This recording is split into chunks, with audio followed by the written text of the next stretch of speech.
The morning I signed the papers on my new property, I sat alone in the empty kitchen and ate a sandwich over the sink like I had done for the past 11 years. No table yet. No chairs. Just me. 63 years old. Standing in 1,200 square feet of silence that I had earned every single cent of, and feeling something I hadn't felt in a long time. Peace. The house wasn't a mansion. It was a 4-bedroom craftsman on 2 acres outside Asheville, North Carolina, with a wraparound porch and a creek that ran along the back fence. To most people it would look modest.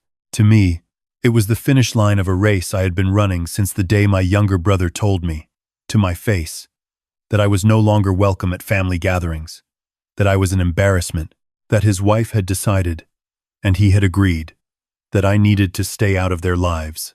I had taken that quietly. I was good at quiet. What I did not take quietly, at least not on the inside, was the reason behind it.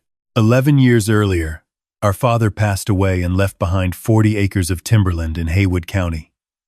Good land. Old-growth mixed hardwood. Some of it 200 years old. Our father had worked that land his entire life, and before he died, he told both of us that he wanted it kept in the family. He wanted us to steward it together. He wrote that in a letter he gave to each of us separately, not in the will itself, just a handwritten note on yellow legal paper in his careful block letters. My brother got the land. All of it. I did not contest it. My father had the legal right to divide his estate however he chose, and I respected that, even if it hurt. What I did contest, privately and only to my brother, was the lie he told me 3 days after the funeral. He sat across from me at our father's kitchen table and told me that our father had changed his mind at the end, that he had decided my brother was the more responsible one, that he had told my brother directly, in his final weeks, that I was too reckless with money to be trusted with land. I knew that was not true. I had been at our father's bedside nearly every day of those final weeks. I had heard every word he said. Our father never spoke ill of me once, but I had no proof, and my brother had the deed.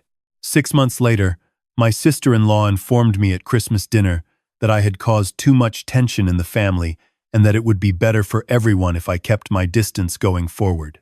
My brother sat beside her and said nothing. He looked at his plate. He had always looked at his plate when she spoke. I drove home that night and made a decision. I was not going to fight. I was not going to beg. I was going to build something so undeniable that one day, the truth would be impossible to ignore. I had been a Finnish carpenter for 20 years at that point, good enough to get steady work, but never good enough to stop worrying about money. Over the next 2 years, I got my contractor's license, started taking on small remodels, then larger ones. I lived in a rented room and ate cheap and put everything back into the business. By year 4, I had a crew of 8. By year 7, I had a reputation across 3 counties for custom woodwork that people drove from Charlotte and Knoxville to commission. By year 9, I had cleared my first 7-figure year and quietly purchased 30 acres of my own timberland 2 counties over. I named the business after our father, not to spite my brother, because our father deserved to have his name on something that lasted. I thought about my brother sometimes, not with anger exactly, but with a dull ache the way you feel a healed bone on a cold morning. I had a niece I had never met, his daughter. She had been born 2 years after they cut me off, and I knew her only from the occasional photograph I found online, a girl with my brother's dark eyes and what looked like my father's stubborn jaw. I did not reach out. They had made the boundary clear, and I respected it, even if I had not asked for it. Then, one Thursday in late October, 11 years after that Christmas dinner, my phone rang with a number I did not recognize. It was my niece. She was 22 years old and she was calling me from a gas station parking lot in Brevard because she had nowhere else to go. I want to stop here and tell you something, because it matters for everything that comes after. When I heard her voice for the first time, shaky and trying hard not to be, I did not feel triumph. I did not feel vindicated. I felt like an uncle who had missed 22 years of a person's life. And that is a specific kind of grief that doesn't have a clean name, She told me she had found my number through an old friend of our father's. She told me she had been living with her parents but that things had gotten bad. She did not want to explain over the phone. She asked if she could come see me. I said yes, before she finished the sentence. She arrived 2 hours later in a car with a cracked windshield and a backseat full of garbage bags.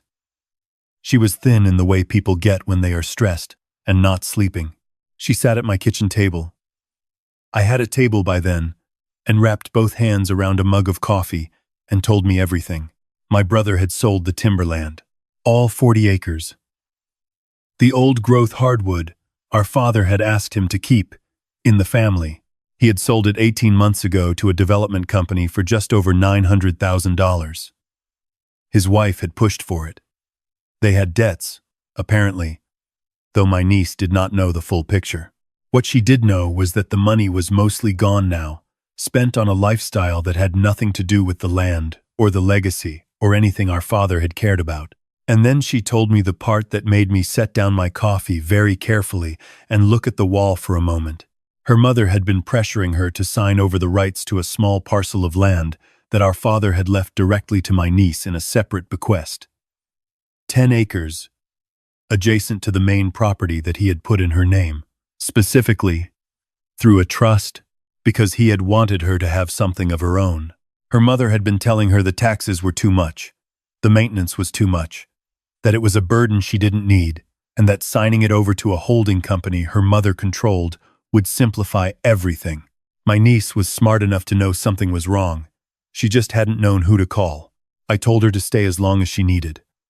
I gave her the guest room, and I did not ask for anything in return. I called a real estate attorney. I trusted the following morning and had him look at the trust documents she had brought with her. He confirmed what I suspected. The land was protected. Her mother had no legal claim to it, and the pressure campaign my niece had been enduring for the past 6 months amounted to, in the attorney's words, a textbook case of undue influence. We talked through her options over the next few days. She was cautious, and I didn't push her. She had grown up in a home where her father deferred to her mother on everything, and she had inherited some of that caution. She needed time to trust that I was not going to use her the way she had been used. I understood that. I had time. What I did not have was the luxury of waiting indefinitely, because 3 weeks after my niece arrived, my brother called me. He did not open with an apology. He did not open with hello. He opened with, "I heard my daughter is staying with you," in a tone that suggested I had done something wrong by answering the phone when she called. I said that was correct. He said he wanted to come see me. Him and his wife. He said there were some family matters that needed to be sorted out, and that it would be better to handle them in person. I said I would think about it. I spent the next 20 minutes standing on my back porch, looking at the creek and understanding exactly what was happening. They had not called to reconnect. They had not called because they missed me, or because they felt any regret about the last 11 years. They had called because their daughter had gone to me, and they needed to manage what she might have told me, and they needed to re-establish control before anything got legally complicated. I called my attorney back. Then I called a friend of mine who had been a sheriff's deputy for 20 years and understood how these situations worked. Then I called my brother and told him to come Sunday afternoon. I want to be honest about something. A part of me had imagined this moment for years. I had imagined the day my brother would have to sit across from me and acknowledge what had happened. I had told myself, in those quiet moments, that I would be gracious, that I would be the bigger person, that the years had softened me enough to handle it well. I was mostly right about that. But I had also spent 11 years building something, and I was not going to let it be picked apart by 2 people who had not once called to ask if I was alive. They arrived Sunday at 2 o'clock in a car I did not recognize, which told me the cars I would have recognized were gone, sold off like the timberland. My sister-in-law got out first. She looked the same but tighter, the way people look when they are holding something in. My brother followed her. He had aged more than 11 years. He walked like a man who had been apologizing for a long time, though not to the right people. I met them on the porch. I did not hug either of them. I said, "Come in," and held the door and let them walk ahead of me. My niece was in the kitchen. She had chosen to stay for this. That had been her decision entirely, and I respected it, though I had made sure she knew she did not have to be there. My sister-in-law looked at her daughter and then at me, and I could see the recalculation happening behind her eyes.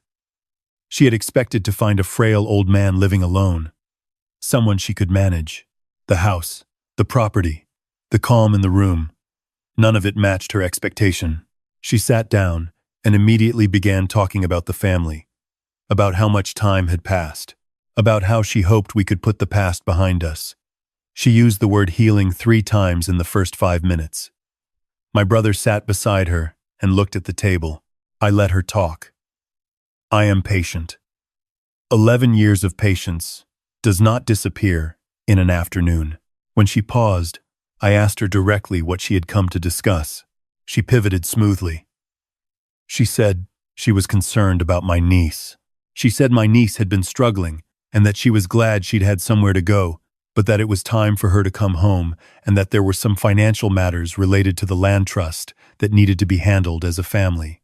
I said, "Which financial matters specifically?" She said the 10 acres were a liability, that the property taxes were mounting, that there was a buyer interested, and it would benefit everyone if the trust were dissolved and the proceeds distributed.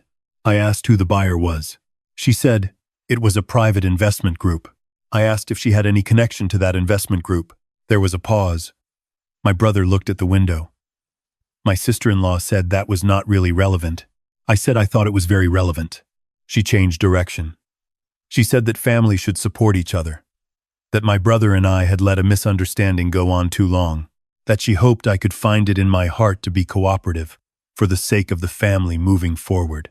I looked at my brother when she said that. He was still looking at the window. I had a memory, sudden and clear, of the two of us at maybe 10 and 8 years old, building a fort in our father's woodlot with scrap lumber he'd let us take from the barn. My brother had been the one who figured out how to notch the logs so the corners held. He had been clever and careful and genuinely kind, once. I wondered sometimes what had happened to that person. I did not wonder long. I told my sister-in-law that I was going to say some things, and I needed her to listen carefully. I told her that my attorney had reviewed the trust documents in full. I told her that the 10 acres were protected in perpetuity for my niece, and that no instrument she could present would change that without my niece's fully informed and uncoerced consent. I told her that the pressure campaign she had been running on her own daughter for the past 6 months had been documented, and that my attorney's letter to that effect would be in her hands before the end of the week. I told her that I was aware the 40 acres of timberland had been sold. I told her that while my brother had the legal right to sell it, our father's letter existed, and I had kept my copy. And that letter, combined with certain conversations I had with witnesses still living, painted a picture of how that land had been obtained that I believed a probate attorney would find interesting. I was not threatening to sue. I want to be clear about that. I was telling the truth. My sister-in-law stood up. She said I had no right to interfere in their family. I said, calmly, that my niece had called me from a gas station parking lot with her belongings in garbage bags. I said, that was the family I was protecting. My brother finally looked at me. It was the first time in 11 years our eyes had met. He looked like a man standing in a room that had been on fire for a long time, finally understanding that the smoke had come from inside the walls. He said my name. Just my name. The way he used to when we were boys and he needed help with something. His wife said his name sharply. He closed his mouth. I told them both that they were welcome to leave. I told my brother that my door was open to him, not to come and take anything, but to talk, if he ever wanted to do that. I told him I was not interested in destroying him. I was interested in the truth and in making sure my niece was protected. My sister-in-law left first. She walked out the front door without another word and got in the car and sat there. My brother stood up slowly. He looked at his daughter for a long moment. She looked back at him without flinching, and I was proud of her for that. He said he was sorry to her. Just that. 2 words. Quiet. No performance. She nodded once. He walked out. I stood on the porch and watched the car back out of my driveway and disappear down the road. The creak was audible from where I stood. A woodpecker was working somewhere back in the tree line. The afternoon light was coming through the hardwoods at the angle that made everything look like it was made of amber. What happened after that moved slowly, the way real things do when the drama is over and the actual work begins. My niece retained her own attorney, separate from mine, because I wanted her to have independent counsel and her own agency in everything that followed. The trust was confirmed, intact. The pressure campaign was formally documented. My sister-in-law's connection to the investment group that had been circling my niece's land was investigated and confirmed she was a silent partner. The attorney's letter went out as promised. There was no lawsuit. My niece did not want one. She wanted to be done with the chaos, and I respected that entirely. The legal documentation was sufficient to make clear that the land was untouchable and that any further pressure would have consequences. That was enough. My brother called me 6 weeks later.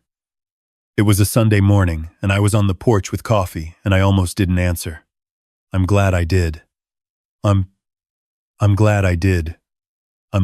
He talked for a long time. He told me things about the last 11 years that I had suspected but never known for certain. He told me how the dynamic in his marriage had worked, the slow erosion of his own judgment, the way he had convinced himself that going along was the same as keeping the peace. He told me he had known, somewhere underneath all of it, that what happened with the timberland was not right, that he had not fought for what our father actually wanted because fighting had become something he didn't know how to do anymore. I listened. I did not tell him it was fine, because it wasn't entirely fine. I did not tell him I forgave him immediately, because forgiveness is not a light switch, and anyone who tells you otherwise has probably never been actually hurt by someone they loved. I told him I was glad he called. I told him we could keep talking, and that I wanted to. That was 8 months ago. We have talked almost every week since. It is careful and sometimes awkward, and occasionally it is something like what we used to have when we were building forts with scrap lumber in our father's woodlot. His wife is gone now. She left 4 months after that Sunday afternoon at my house. I do not know the full story there, and I have not asked. My niece is living in the guest room still. She has a job in Asheville she likes, and she is looking at taking some business classes at the community college. She helps me with the administrative side of the contracting business on weekends, and she has a head for numbers that reminds me of our father.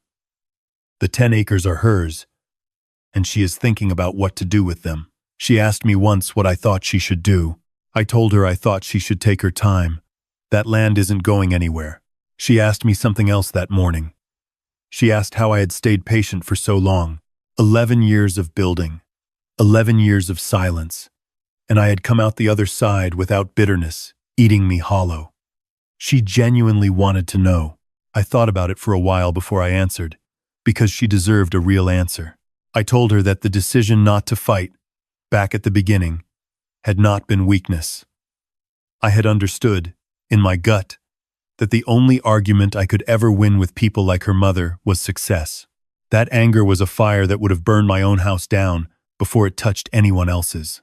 That the best revenge, and I use that word carefully, because I don't entirely believe in revenge, the best version of it was not a confrontation. It was a life, a real one. I told her that every morning for 11 years I had woken up and made one choice, not to let what had been done to me determine what I would do next. And that had been, on some days, extremely difficult. But it had also been the most important thing I ever decided. She sat with that for a moment. Then she said, "That sounds exhausting." I laughed. I told her she was right. It absolutely was. She smiled, and she had our father's jaw when she smiled. And the woodpecker was back in the trees. And the coffee was still warm. And it was a good morning. I want to say one more thing, because I think it matters. My brother asked me once, during one of our Sunday calls, whether I thought our father would have been disappointed in how things had turned out.